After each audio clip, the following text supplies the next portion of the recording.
మోయమంటే నేను ఎంత రే చిన్ని గుండె ఉన్నదెంత హాయి నింపి గాలినంత ఊదమంటే ఓ పేరెంత రే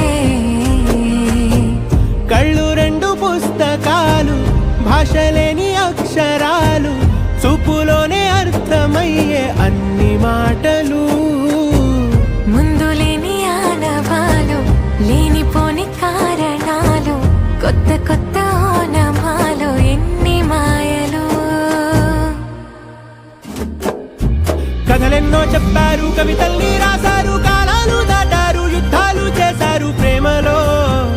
తప్పు లేదు ప్రేమలో కథలెన్నో చెప్పారు కవితల్ని రాశారు